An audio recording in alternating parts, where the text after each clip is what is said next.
When I reached B2 in French, I thought getting to C1 would just require more of everything. More grammar, more vocabulary, and more hours spent studying. But that was exactly where I got stuck.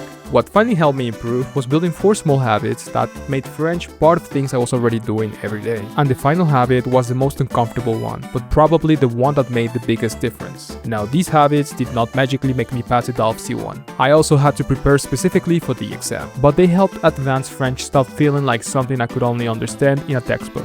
And at the end, I'll show you how I combined all 4 into a realistic daily routine because I definitely wasn't studying French for 3 hours every day.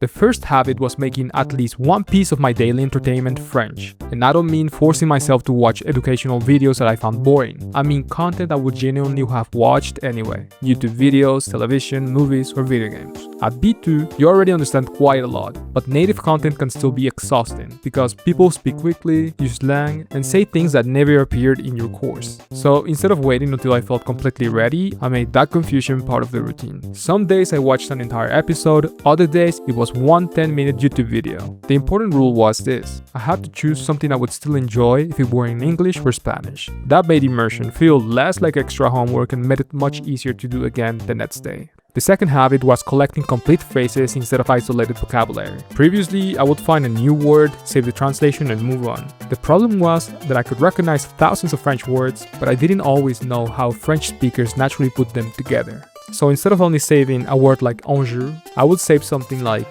l'enjeu principal. Now, I wasn't only learning what the word meant, I was learning where it belonged, what usually came after it, and how I could use it myself. I also stopped trying to save everything. I only kept phrases that were repeated, useful, or connected to something I could realistically imagine saying. One expression you can actually use is much more valuable than 20 random words you forget the following morning.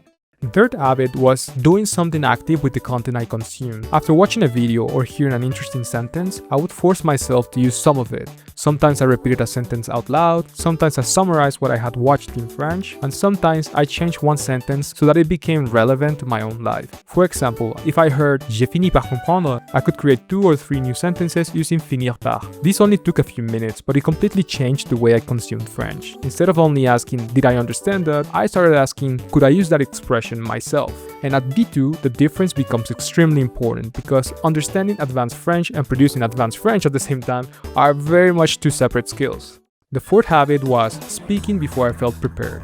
This was the most difficult one because it is very easy to keep studying and promise yourself that you will speak later when your vocabulary is larger, later when your accent is better, later when you stop making mistakes, but later can last for years. A lot of my speaking practice came from video games, Discord, conversations with friends, and occasionally just talking to myself when nobody else was available.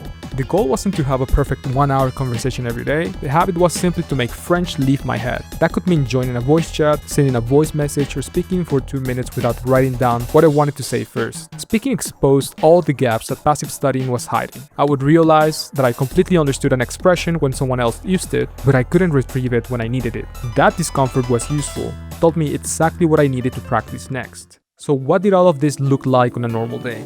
Maybe 15 minutes watching something in French, 1 or 2 useful phrases saved from that content, 2 minutes repeating, modifying, or summarizing what I heard, and then a small amount of spontaneous speaking whenever I had the opportunity. Some days that took 30 minutes, some days it was much less. The goal wasn't to create the perfect study routine, it was to make French appear every day in 4 forms: input, useful phrases, active recall, and real communication.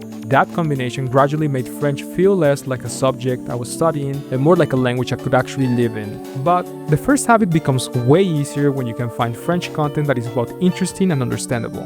So in this video, I show you the free tool that I use to turn YouTube into a much better language learning platform, including how I use subtitles and say vocabulary without pausing every few seconds. Click that one and I'll see you there. A plus!